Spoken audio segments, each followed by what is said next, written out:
रूस यूक्रेन युद्ध से जुड़ी बहुत बड़ी खबर आ रही है। यूक्रेन की सेना ने रूसी सेना के ठिकानों पर हमला बोला है। लुहांस्क में रूस के ठिकानों पर ड्रोन से अटैक किए गए हैं। हमले में रूस के कई टैंक और हथियार तबाह हो गए हैं, ये क्लेम है। ये ड्रोन की फुटेज आपको अभी ही अखाड़ा में इन तस्वीरों में दिखा रहे हैं, जहां टारगेटेड स्ट्राइक यूक्रेन बता रहा है कि उसने अपने ड्रोन से किया है। ड्रोन के कैमरा से ही ये हीट आपको दिख रहा है कि किस तरह से एक पर्टिकुलर टारगेट, वो तोप दिख रही है, इस पर सीधा स्ट्राइक किया गया है। और ये टैंक हैं और ये साफ रूस की T-90 टैंक्स दिख रही हैं, जिस पर सीधा ड्रोन से ड्रॉप किया गया और धड़ाम से एक्सप्लोजन और टैंक निस्तनाबूद किया गया। ये दावा यूक्रेन का।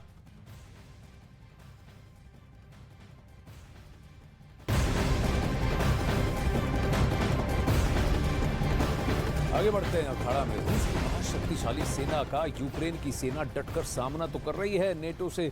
वो हर घातक हथियार यूक्रेन को मिल भी रहा है, जिसके दम पर जेलेंस्की के जाबाज मैदान में डटे हुए हैं। फ्रांस और नेदरलैंड्स ने दावा किया है कि जेलेंस्की ने अब तक उनसे फाइटर जेट की मांग नहीं की है। भविष्य में अगर ऐसा होता है तो उसकी उस कमी को भी पूरा किया जाएगा। तो अब एयर सपोर्ट भी देने को तैयार हैं नेटो ताकतें जेलेंस्की को।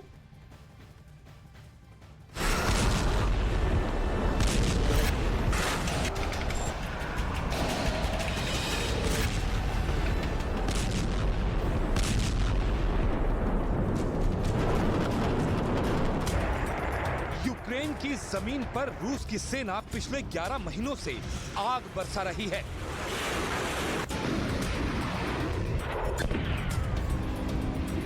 यूक्रेन में फाइटर जेट की गर्जना सुनाई दे रही है। तोपों का दम दिख रहा है। खैरसोन, खार्किव समेत ज्यादातर शहर खंडहर हो चुके हैं। महायुद्ध की शुरुआत से नेटो देशों ने यूक्रेन को हर वो हथियार दिया जिसकी जेलेंस्की ने मांग की।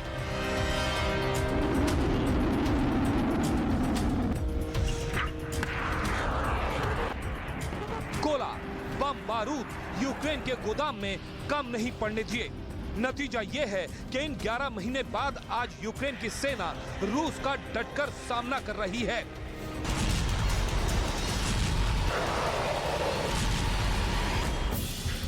पश्चिमी मीडिया में अब दावा किया जा रहा है कि जेलेंस्की को मैदान में ताकत देने के लिए फ्रांस एक घातक हथियार की यूक्रेन में सप्लाई कर सकता है। रिपोर्ट के मुताबिक रूस के फाइटर जेट को टक्कर देने के लिए फ्रांस से यूक्रेन को फाइटर जेट की सप्लाई की जा सकती है। फ्रांस के राष्ट्रपति इमैनुअल मैक्रों का कहना है कि उन्होंने यूक्रेन में लड़ाकू जेट भेजने से इनकार नहीं किया है। अगर भविष्य में यूक्रेन को फाइटर जेट की जरूरत पड़ती है तो जेलेंस्की की इस जरूरत को भी फ्रांस पूरा करेगा। द हेग में एक प्रेस कॉन्फ्रेंस के दौरान इमैनुअल मैक्रों ने कहा, फ्रांस ने यूक्रेन को air defence system, rocket launcher, तोप और सैन्य उपकरण भेजे हैं, बख्तरबंद गाड़ी, और अगर यूक्रेन की सेना फाइटर जेट की मांग करती है तो फ्रांस यूक्रेन को फाइटर जेट भी भेज सकता है। महाशक्तिशाली रूस के सामने यूक्रेन की बारूदी ताकत बेहद कम है। अमेरिका, ब्रिटेन और फ्रांस समेत नेटो देश अपने हिस्से का बारूद यूक्रेन भेज रहे हैं। सैन्य, आर्थिक या फिर हथियार, हर जरूरत को पूरा किया जा रहा है। फाइटर जेट की सप्लाई को लेकर द नेदरलैंड्स की तरफ से भी एक बड़ा बयान आया।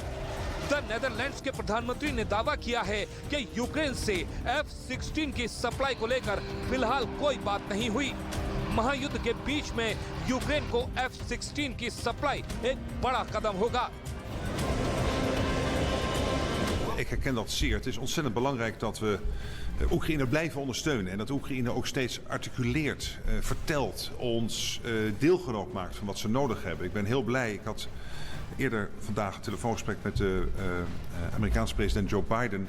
Ook over het feit dat het nu gelukt is om de Leo-2's, de Leopards 2, te leveren uit Duitsland. Ook omdat de Amerikanen daar ook in dat project betrokken zijn. Als Nederland blijven we kijken of wij kunnen helpen. We hebben geen Leopards 2, we hebben geleaste tanks, maar we hebben gezegd als het helpt zijn we bereid te kopen en door te leveren. Het kan ook zijn dat het toch beter is dat we die geleaste Leopards 2 gebruiken op andere plekken. महायुद्ध का ना ही अंत दिख रहा है और ना ही कोई नतीजा नजर आ रहा है। द हेग में फ्रांस के राष्ट्रपति और डच प्राइम मिनिस्टर ने यूक्रेन को हर मदद का भरोसा दिया है। साथ ही दावा किया कि अगर जरूरत पड़ी तो अपने हिस्से के घातक से घातक हथियार से यूक्रेन की सेना को मजबूत किया जाएगा ताकि जंग के मैदान में यूक्रेन रूस को हर मोर्चे पर शिकस्त दे सके।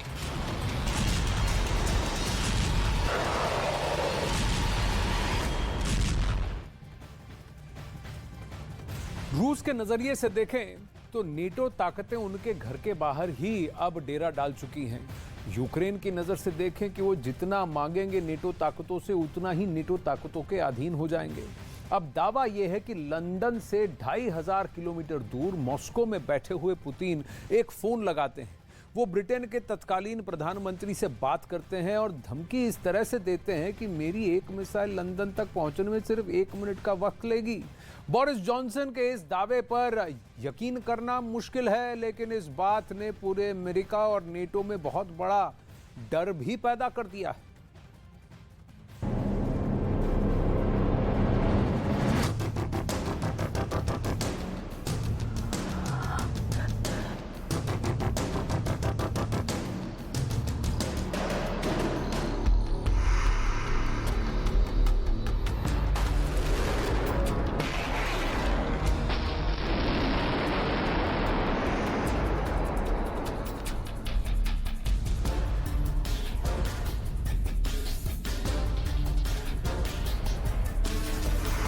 ब्रिटेन के पूर्व प्रधानमंत्री को डर लग रहा है।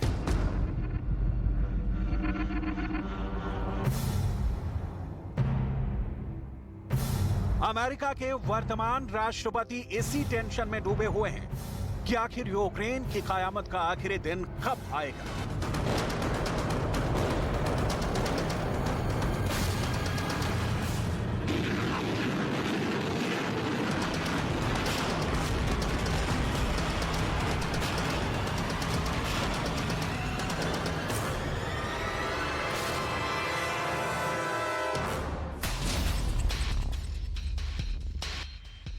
अमेरिका उस दिन का इंतजार कर रहा है। पुतिन के मिसाइलों की भूख आखिर कब मिटेगी?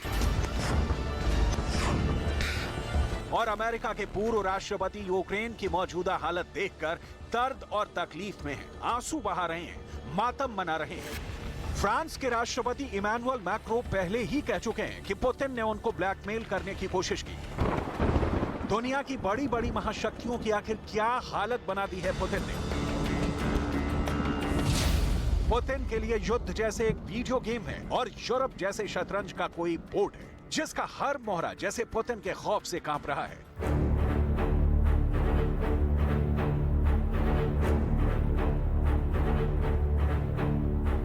पुतिन ने अपने दुश्मनों को फोन करके चैलेंज किया है। यूक्रेन के युद्ध के पहले पुतिन के खतरनाक मूड को लेकर जो तथ्य सामने आ रहे हैं उसने दुनिया को चौंका दिया है।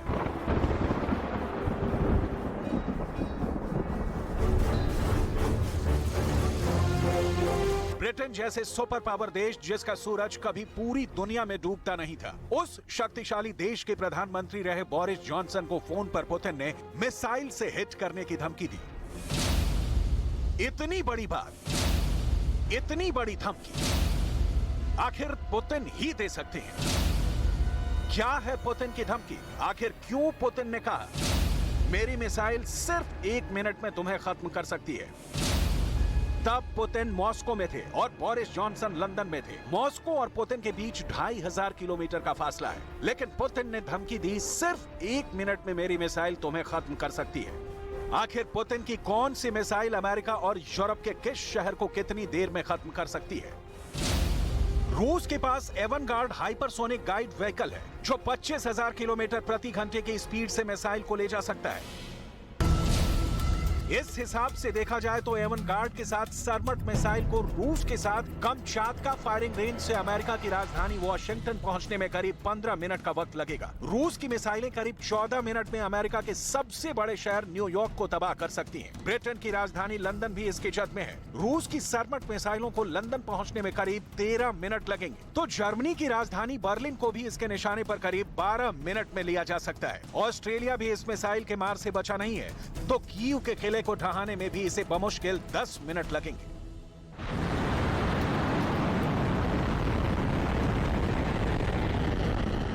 सरमट मिसाइल को बताने के लिए दो ही बातें काफी हैं। पहली कि इस मिसाइल को फायर कर देने के बाद इसे बीच में मार गिराया नहीं जा सकता, और दूसरी कि इसकी रफ्तार के आगे अमेरिका के anti missile defence system fail हो जाएंगे।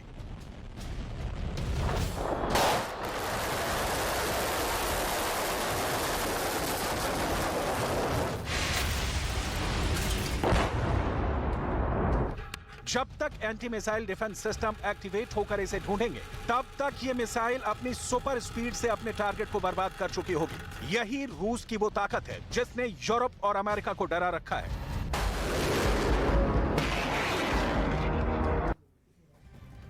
अब ये बातें अट्टहास में हुई थी, मजाक मजाक में कह दिया था व्लादिमीर पुतिन ने, पता नहीं, लेकिन बोरिस जॉनसन के दावे से पूरी दुनिया हैरान है। रूस के बोरिस जॉनसन के दावे का खंडन भी सामने आया है। रूस का कहना है कि ऐसी कोई बात नहीं हुई, लेकिन यह पहली बार नहीं है कि व्लादिमीर पुतिन पर ऐसे आरोप लगे हैं। इससे पहले फ्रांस के राष्ट्रपति मैक्रों भी पुतिन पर ब्लैकमेल करने का आरोप लगा चुके हैं। इस बात का पता चलता है ब्रिटेन के पूर्व प्रधानमंत्री बोरिस जॉनसन के इंटरव्यू से। बोरिस जॉनसन ने इंटरव्यू में बयान दिया है कि जब वो प्रधानमंत्री रहते हुए कीव का दौरा करके लंदन लौटे थे, तब पुतिन ने उन्हें फोन करके ये धमकी दी थी कि बोरिस, मैं आपको चोट नहीं पहुंचाना चाहता, लेकिन मेरी एक मिसाइल को हमला करने में केवल 1 मिनट लगेगा। बोरिस जॉनसन ने कहा कि जब वो ब्रिटेन लौटे थे तो पुतिन ने उनसे फोन पर बहुत लंबी बात की। बोरिस जॉनसन के बयान के मुताबिक उन्होंने पुतिन को फोन पर युद्ध रोकने के लिए समझाया और कहा कि युद्ध पूरी तरह से तबाही लेकर आएगा और इससे रूस पर प्रतिबंध लगेंगे। इस पर पुतिन ने जवाब दिया कि बोरिस, आप कहते हैं कि यूक्रेन इतनी जल्दी नाटो में शामिल नहीं होने जा रहा, जल्द ही मतलब कोई समय तय है क्या? इस पर बोरिस जॉनसन ने पुतिन को भरोसा दिलाते हुए कहा कि फ्रांस और जर्मनी जैसे सदस्य देश यूक्रेन के नाटो में शामिल होने का विरोध कर रहे हैं। ऐसे में यूक्रेन के नाटो में शामिल होने के इतनी जल्दी कोई आसार नहीं है, लेकिन अगर कीव पर युद्ध थोपा गया तो कीव को समर्थन बहुत बढ़ जाएगा। तब पुतिन ने बोरिस जॉनसन को धमकी देते हुए कहा कि बोरिस, मैं तुम्हें चोट नहीं पहुंचाना चाहता हूं, लेकिन मेरी एक मिसाइल को हमला करने में केवल 1 मिनट लगेगा। बोरिस जॉनसन ने इंटरव्यू में यह भी कहा कि जब पुतिन ने उनको धमकी दी, तब वो बहुत आराम से बात कर रहे थे, उनके अंदर कोई डर नहीं था और ऐसा लगा कि जैसे वो मेरी बातचीत के प्रयास से खेल रहे थे, यानी मेरी बातों को गंभीरता से नहीं ले रहे थे। बोरिस जॉनसन के इस इंटरव्यू के बाद अब रूस की तरफ से प्रतिक्रियाएं आनी शुरू हो चुकी हैं और इन प्रतिक्रियाओं में ये तथ्य भी सामने आ रहे हैं कि आखिर पुतिन ने बोरिस जॉनसन से क्या कहा था। रूस के राष्ट्रपति भवन क्रेमलिन में प्रवक्ता दिमित्री पेस्केव ने जॉनसन के आरोपों को झूठा करार देते हुए कहा कि говоря о вызовах для безопасности Российской Федерации, президент Путин отмечал, что в случае вступления Украины в НАТО потенциальное размещение натовских или американских ракет в наших границах будет означать, что любая ракета... लेकिन क्या पुतिन वाकई में बोरिस जॉनसन को धमकी देने वाले इस तरह के बयान दे सकते हैं? फ्रांस के राष्ट्रपति इमैनुअल मैक्रों ने भी पुतिन पर यह आरोप लगाया था कि पुतिन परमाणु हमले की धमकियां देकर पूरी दुनिया को दबाव में लाने के लिए ब्लैकमेलिंग कर रहे हैं। पुतिन के बयानों से इमैनुअल मैक्रो के आरोपों की पुष्टि भी होती है। которые такие решения принимают, мы подумаем, может быть, даже возможно, я сейчас не говорю, что это решение, но подумаем при необходимости и возможности сокращения добычи. У нас есть договоренность с ОПЕК+, по известной планке добычи. मैंने नहीं देखा इस तरह का चीट, इस तरह का क्रिमिनल माइंड पूरे जेल स्टाफ को ब्राइब कर देगा। मैं सोच भी नहीं सकता था गवर्नमेंट फंक्शनरी को इम्पर्सनेट करता था। आवाज़ें बदलता था। टारगेट भी बहुत पावरफुल, धनवान लोगों को करता है। ये एक ही चीज से रुक सकता है, अगर आप इसकी जीभ काटें। न्यूज चैनलों के इतिहास में पहली बार न्यूज 18 इंडिया की web series FIR number 208 streaming 3 February 9 PM